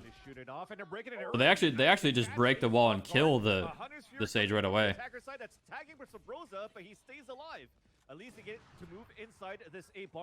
Huge Brimstone ult usage as well, Sova ult as well. They actually use Reyna ult as well. It's last round, so they just spam all their ults and push the site. The wall comes up. The wall is broken at the same time for the sliding door, though. That was huge there. The Sova ulti from Gangsta, the Hunter's Fury clearing out that short A area, allowing them to really penetrate into. So we're going for a 4v5 retake here. It's definitely possible. They do have. They had Sage Res actually. She died today. That's unfortunate. Playing as the Reyna. Nobody watching. By the way, I want to talk about real quick about the Sage. Remember we mentioned that. So she put Sage Wall here, right? We talked about how she should probably be playing over here because this gives her more cover from this entrance, and also makes it so if they do push through here, then she has more cover versus that too. Where this is the second time in a row that the Sage has played in the open over here, put her wall down, and then immediately after she puts the wall down, she dies. So the first time she died from this connector. This time they literally just shot through her wall and killed her before she could even do anything. She still had utility. She was 1 kill away from res, and really low value there. Unfortunately, the only ultimate that they had is Ooh. That was a really good peek by him, but he like stuttered. He like peeked too early and then fell down. He could have killed that guy for free probably. While that happened, they also lost another person on Heaven and another person through door entrance. Brimstone's not going to clutch this. Alright, go back. I want to look at TSM buys. Two people. Once again, we're seeing the same thing, chat. We have Wardell buying the Marshall with the light armor. We have Sobroza keeping his Ghost with a heavy armor. We have Hayes actually doing light armor Ghost, and Cutler Ghost with heavy armor. This is really important information because when you guys start to play ranked, when ranked comes out for Valorant, most people are going to force subs the second round. And even in Immortal rank, in Valorant rank, you see people force subs a lot. When, to be honest, it's most efficient to just buy an armor and keep the Ghost that you had from the prior round, or buy a Ghost. It's usually best for eco. It's very hard to lose this second round. You have such a big advantage, and you're only really like screwing yourself for the follow-up round if you're buying a sub. It's okay to have like one person buy a sub like the Phoenix, and then have like one person buy a Marshall. But I think usually you want to have probably 3 people buy or keep Ghost and just buy armor. The problem with in ranked, if you're not playing with an organized team and you have players that are just forcing guns left and right, it kind of screws you over consistently throughout the match. But what you can do is, if you're solo queuing and you have some idiot on your team that's just like forcing guns, what do you guys think you should do? Just follow him around, right? Just follow him around, and he dies, you pick up his gun, you're good to go. Just use him for bait. That's the best play. Yo, what's up, Kevin? How you doing, man? Buy armor and bait him, yep. Don't bait for him, dude. Just follow him around. When he dies, you grab his gun. Fuck that guy. Who do you main? Valorant type exclamation point main. Yeah, just follow him around, dude. Because like you'll have teammates that just force guns for no reason during rounds that you're supposed to eco. So you should just eco and then just follow him around. He dies, you grab his gun. And then the next round you can buy yourself a good gun. Towards the arches of the spawn side, right? And then one inside the B entrance at the garage. So I think not the garage, but the market side. So I think. All right, because- so pistol round for defense. They get a pick, 1-for-1 trade. Then they all get mopped up. This is the important round that we talk about positioning and buys. This next round. But dude, that was. Oh, bro's got a quad. I mean, it was Hog. because of it. So there's a time and a place. Which is lagging. It doesn't always work out, but there it looked. You don't always go. Show me the buys. But Show me the buys. that was a great round. I mean, it was an eco Please? round, but still crisp, clean. Please? Subrosa, able to pick those kills up. But remember, You guys see this, by the way? This was a secret that I was gonna keep, but it's not gonna show it. But look at the Sage's positioning. This is nuts. You see this? It's B site, and he's playing on top of this wall here for free. He didn't use any utility. He still has all of his utility. There's actually a box back here that you can jump on, and then you can jump on a barrel, and you can hold on top of this wall and watch this choke. That's kind of sick. Really good spot. Anyways, what were we talking about? Oh yeah, I want to see the eco, or I want to see the buy, but they're not showing. And it has a 5. Mm, Yeah, I mean. yeah, they didn't really show, so unfortunate. great round. We could talk about Round, positions. but still crisp, clean out of Subrosa, able to pick those kills up. All right, so pretty much same Go exact for those eco- defending positions by Immortals on defense as we saw from TSM. We have the Cypher on A, the Sage on B. Their Sova is playing mid-ish area, like rotate. Their Phoenix was on defense for TSM on mid, which is where their Reyna is playing. And their Brimstone is playing in the same exact spot, A short. I really like to see the Brimstone play mid because you can actually stand in this corner right here where the yellow dot is, and you can smoke this choke point, kind of. It doesn't fully get it, but it gets half of it. So you can smoke that choke point from that yellow dot, and you can also smoke B. The only like problem is like normally B isn't really rushed. I think A is pressured a bit more, and Brimstone's really valuable at A. But you can also smoke A short from there. So I don't know. I kind of like Brimstone playing mid. Can we mention anything else here? Probably not. The attack, they're just changing up their attack. They have 2 here, 3 here. He went for that on the other half, and he got hit because of it. So there's a time and a place, and it doesn't always work out. But We play the game soon? Oh, we're doing VOD reviews all night. And that gives him 4 kills, 4 orbital ultimate orbs. So he already All right, has smokes a- used on defense for here, and then attacking smokes used here, so they take mid control for free, but they had to use 2 smokes for it. So the site of choice is going to be towards this Looks like they're pressuring through A short and A. With Drone making his way Sova's forward. leaning A side because they... Rosa as well. But they do have I don't know if they have info, but they kind of assume that they're being pressured A. Garden side. There you go. There's Brimstone ult being used, flushes the Brimstone forward, gets killed by drone. Very good Brimstone ult. Also kills Cypher on point. Cypher was able to kill 2 people while that happened though, so that's really big. So now it's a 2v or 3v1. Playing as a Sage, she's moving towards that garden. Doesn't have an ultimate. I think Sage is gonna go for the 1v3 here. But it's Huge still fucking flick, dude. Gets a Nice. headshot at least to start off onto Subrosa. it's still doable. Yep. Because the spike just only got planted. That's the type of situation where your mechanical aim needs to be on point. Out of here too, Alex. Because he had to clear a lot of corners at once, so he needed to build a flick. And indeed, he could orbit up and he's going to wall it up. He's going to spray it out right away, but the advantage at least is that the wall. Oh, okay. The advantage is that the No, spike don't die the is shock completely dart. open. Oh my god. Damn, he never got the half defuse. It's time for the Really well played by the Sova. The cape. So well played, dude. Wardell does get the operator kill. That was really well played by Wardell. And wins that 1 versus 1. What a play. What a play to play that silently too, because I don't know if he had a recon arrow, but he just Really well played by this Bajor guy too. Really good shots, especially like 1v3 clutch possibility. Kind of nuts.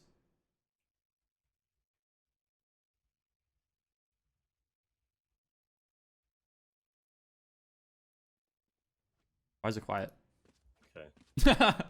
They're like not talking. This is where it starts looking rough. Now we need to see Immortals pick this round. All right, it's 10-5. Immortals has to do an eco here with Sheriff because they don't want to like screw themselves over for the rest of the game. We're gonna kind of briefly go through this No, one Alex. because they're on an eco. He has some mid control. If they win, we'll go back and watch it. Already got picked. They did get 1 pick on the attacking side though too. So those four are dry peak. 3v2, 3v1, bomb goes down, 2v1. Yeah, he's got no Actually, a idea pretty about good round by the reposition defensive as well. defending side. They did get a couple picks. So. Definitely. I'd like to Then see he ends up Immortals dying. maybe get super aggressive here. Now Immortals does A have risk guns. like that, Alex. Yeah. But at the same time, I think that right now They need to full buy looks this like round, the even though it's executions 11-5, because if they save, there's no reason because they already did save. that TSM has going on is too much for Immortals to stop. They have to win this round because if they don't, their eco's gonna be screwed for the final one. Was 2 rounds ago. Flash being used by B. I'm really surprised that there's no movement here. They just used Flash to peek this corner, and there's already no movement on defense. If this was TSM, they were already rotating at least 2 people. So they do have Reyna here, but she's watching like mid. She's actually not even peeking here. And then the Sage is playing top wall. We're gonna see a flash go around the corner. Huge slow. Flash, smoke gets used. He's walling up in the air. I like this wall usage a lot. I like that he hasn't aggressively peeked yet either. Huge pick. He knew he could find value. Reyna peeks out, gets another pick on drone. Wall is used here, but it didn't matter because the Sage was already on a wall. That was such a good wall usage from that Sage on defense. And he can actually get back on top of it too. This is what I was talking about. This spot is really, really strong because you can jump on the box, jump on the barrel. You don't even need a wall there, but the fact that the wall is there helps him even more. You can still kind of see it in attacker side. Which song by Yellow?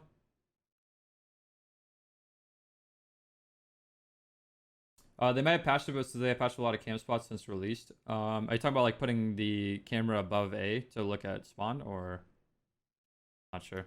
Yeah, So now the with spike that is still smoke down. going away, Yeah. we're gonna see And you can Cypher cam there to the wall, actually see towards attacking middle. spawn. Kohler able to take down Wardell. Cypher on the lurk towards middle. I love that spot though. Huge round by Immortals. They're gonna walk through with the win here. Just gonna save Kohler's Really team, important that they win that. a We have a spike lot of play. ults on Immortals side here. We also have a Cypher ult, and they're coming up on Just have to wait for Sova the and Brimstone ult on attack. going into this round. Nonetheless, though, 11-6 is our scoreline. Both these teams do have weapons. TSM opting to work for a default here. They do use smokes on mid to try and take mid control, but the tiles here also got smoked, so that's holding the Phoenix back a little bit. Get something. His crosshair is right there, and he spots the first one. I don't think it's worth it to smoke this. Like, we see TSM smoke this almost every single round, and they did get value the very first round, but every other round, they did get value because the attacking team double smoked off here and here and just took control of mid anyways. I feel like if you just save your smokes and use them for stall, it's going to get much more value. But does not connect any bullets. Now it's gonna be the They time did get for value out of that Brimstone smoke on this their round, side though, to actually put because a smoke there was no one and here make it that back walked towards through mid to and mid. maybe split towards A. They have a camera up on the attacker side to try to clear. Like, imagine your Brimstone right here, right? Let's say you're this Brimstone on defense. There's a minute and 5 seconds on the clock. He didn't even have to use a single Brimstone smoke yet. Let's just say, like, we'll give the other team the benefit of the doubt. Let's just say he waits till a minute and 10 and then uses smoke. That wastes 15 seconds off the clock. So there's 55 seconds. And then he uses another smoke at this choke. That wastes another 15 seconds off the clock. There's 40 seconds on the clock. And then he uses another smoke on, and then we're down to 25 seconds. So if he waits like 30 seconds at the beginning of the round, then decides to smoke off one of the chokes at like A short, for example, that stalls so much time. There's only 20 seconds on the clock before they can finally push into A site without having to deal with the smoke. I think that's much more valuable than just aggressively using one smoke at mid that they're not even fighting over. Because if they do use that one smoke at mid, then there's 40 seconds on the clock when the other team can attack. And 40 seconds on the clock is a lot. That's half the round almost. Like, that's a ton of time. If they just save that one at the beginning and decide to use that choke again, this A side would never be able to get tacked until there's 25 seconds left, unless they did push through the smoke, which is a really bad idea typically, because there's like you don't know if there's going to be a Cypher trap, and you also don't know how many, like, what's on the other side of the smoke. They can see you before you see them when they walk out. It's just a bad idea. Clear it out, but tripwires are all across the board for the defenders here. So it's JC standing, playing his usual spot right next to that door, and he's playing that solo because it's only Kohler that's playing on that garden. So we're gonna see another Brim. Dude, this is the same. Okay. He's gonna get killed. He's Holy gonna shit. He gets two kills. Wait. Sick. 10 HP to come in. Oh That's my the kill. god. That is what the That shouldn't be happening, dude. Should that be happening? I mean, I guess. That was kind of insane. It's JC standing playing. So this Brimstone ultimate is really popular because a lot of people hold in this room. And if you put the ult in a certain spot, they can't really run away from it. So they have to force forward. But what was kind of crazy is he heard the Brimstone ult. So he called out his own Brimstone ult and put it in front of him because he knows that they want to push through. So he like stopped them from being able to shoot him when he exits, which made it so he could kill them when they exit from his. That was kind of insane. I feel like that definitely shouldn't be happening, but it did happen. Spot right next to that door, and he's playing that solo because it's only Kohler that's playing on that garden side. So should Brimstone ult being used. Same type of strategy. He's gonna get killed. Holy shit, he gets his Brimstone ult down right away. That was insanely He's fast. gonna orbital strike himself. He gets 2 kills out of It's like they panicked. that. Sick. 10 HP to come in. I don't think Another they... kill headshot. The problem is they couldn't actually see him run out of the ult either. Because of the ult that was happening. Shout out to Cutler. They just thought that he wasn't going to do that. Gets the wall bang with the operator, and Hayes Really with good the play. bulldog to try to clear things up and even things up on this A side. Hayes does manage to get the kill onto Asuna, who also ulted into. This is why, like, sometimes you guys will see when I play... Because I'm a Brimstone main. Like, that's the character I play most. I play other characters too, but he's the one I play most. Sometimes you'll see me at the beginning of the round. I'll just have my smokes out and ready as the round starts. If I hear noise, I'll immediately smoke and then immediately bring out my ultimate. I won't use it, but I'll immediately bring it out and have it ready to be called down. So I can, in like situations like that, or if they decide to rush, my ult can go down quicker and more efficiently, and then I can move quicker. So I think it's worth it to do things like that. Whereas like he didn't need to have his gun out here, right? Hayes with he's gonna orbital strike himself. Right. We have a He didn't really need to have his gun out. and he's playing that solo because it's only Kohler that's playing on that garden. Like he's looking here. I guess that helps because I mean he doesn't really need to be looking there because there's a Cypher trap. Is also his Cypher is watching that. I guess he's kind of helping just in case they do get rushed, but So should they lose this? it could have been a decent idea for him to just have his ult out already, or like a smoke or something. I don't know. He also could have been punished if he had his smokes out. Kind of insane that happened though. All right, skip ahead. We do have an ultimate still up. Oh shit! What happened here? So Kohler gets a bunch of kills, and then Hayes picks a kill, and Wardell gets an op kill. So they trade back. So now it's 2v3. Hayes turns out gets another kill with a bulldog, and was able to swap over to a Phantom. An ultimate still up for Bjorlulu, sorry, that could still get a res. Res used by Immortals, so now it's 3v2. TSM gets bombed down. The spike is sort of planted here. They don't know where they are. They don't have info. Nice clear. First one missed. Gangsta gets the kill onto Hayes, but Hayes did manage to take down Asuna. Now it's a 2 versus Huge 1. kill by Wardell. Now he needs to destroy the wall. One, and he has a Hunter's Fury. This is pretty much it. There's that Hunter's Fury out. Tag 1. Oh, huge kills. And he clutches it. 12 to 6. Sova? All right, it's over. Or They're on eco now. I'm gonna skip through this last round real quick. My stream is lagging, or not my stream, but the VOD is lagging. Dismiss the fall back. So they have to force like subs here, but they're probably gonna lose. So at least Are they? They got a pick. Drone gets rezzed. But we are seeing a Then there's another pick on defense. They managed They're owning. an orbital strike into this round. Cypher does have a neural theft for. Oh, they had 3 guns actually, and they could buy light armor. Cutler does finally trade it out. Huge picks. All right, we're gonna VOD review this round then. Let's see what happens because they actually had a disadvantage. I forgot that they won the round that they needed to win, so they weren't on eco actually. I thought they were, but that was before. There's that L looking pretty okay. Drone tries to... What happened there? He tried to walk through smoke and he died. Then they get res. Smoke is used aggressive to try and smoke off the next choke. So that's a 5-on-3. They have a great advantage. That's why he thought he could walk through.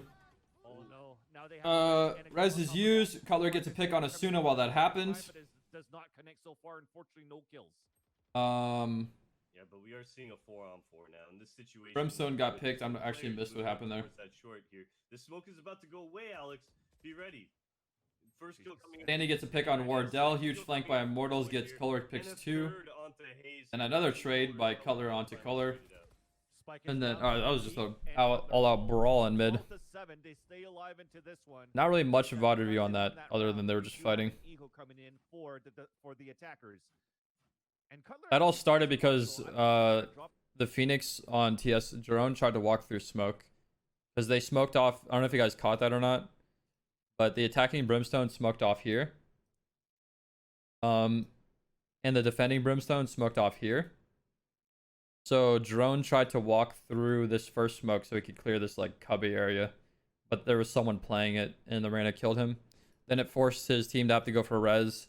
And then they killed Asuna on defense. And then after that, someone else got traded. And then they pushed from A and then someone else got traded. And then trade. It just got really scrappy after that.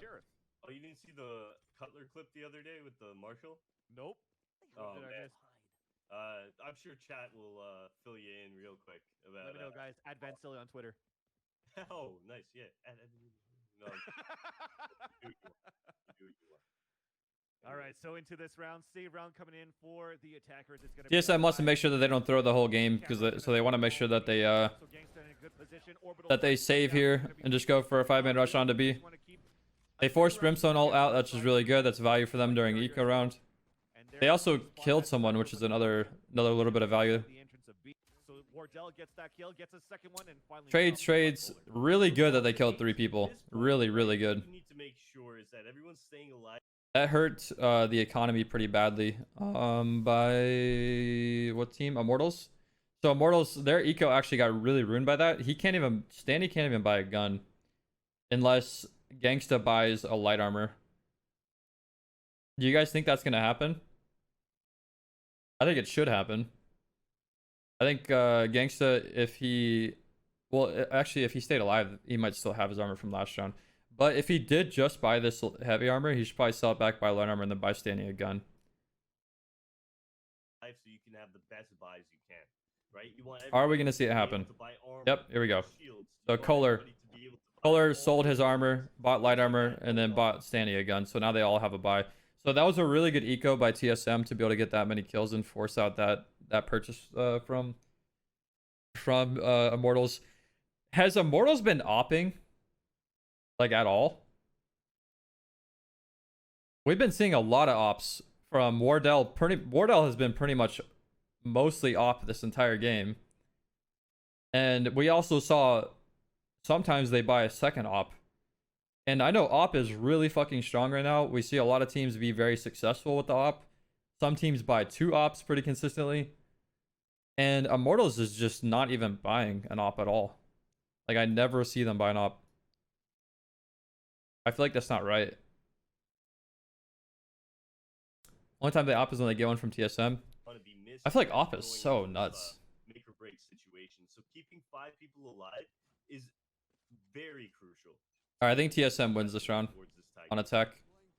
What do they have? What kind of advantage do they have? They have Cypher ults, no ults from Immortals on defense. I don't know if it's a money situation or what they're just comfortable with, but it's 5 Phantoms across the board for the defenders. Wardell with an operator on the attacker side. Lots of Phantoms, and I think Hayes is... Wait, were they just talking about the op? Vandal for Hayes at that point. So very slow play to start things off, trying to just take control of Fuck. orbs. I want to rewind, but it's lagging. Operator on the attacker side. Lots of Phantoms, and I think Hayes is a Vandal. I don't know if it's a money situation or what they're just comfortable with, but it's 5 Phantoms across... I think they're also talking about the op situation by Immortals. The board. And something to note here on the defender side is that they don't have operators playing on their end. I don't know if it's a money situation or what they're just comfortable with, but it's 5 Phantoms across the board for the defenders. Wardell with an operator on the attacker side. No, they haven't bought a Marshal Lots either. of Phantoms, and I think Hayes is a Vandal player, so we might have a Vandal for Hayes at that point. Yeah, we haven't seen ops at all from Immortal. Very interesting. This is the box spot that I was telling you guys about. So you jump on the box, then jump on the barrel. Sova gets pulled over. Well, they have 2 players that could come up huge at least. That's Orbital Strike for a bait. I love it. I really like to see this, dude. This is what we were talking about before, right? How they have 2 people playing B and 3 people lurking A. but they're playing really aggressive at B with the two people. They used an orbital strike for pressure, and we're probably going to see an over rotate from Immortals over to B side. And then while that happens, they're going to full rush with the 3 people at A over to bomb site. Look at that. They're already Look at this. from an orbital strike. This is exactly what we were talking about. This is the play that we talked about being put into action. 1, 2, 3, 4, 5.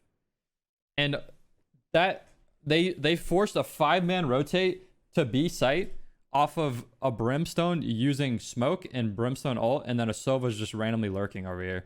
And this lurk is really strong because he can actually get a pick and apply pressure on them while that's happening.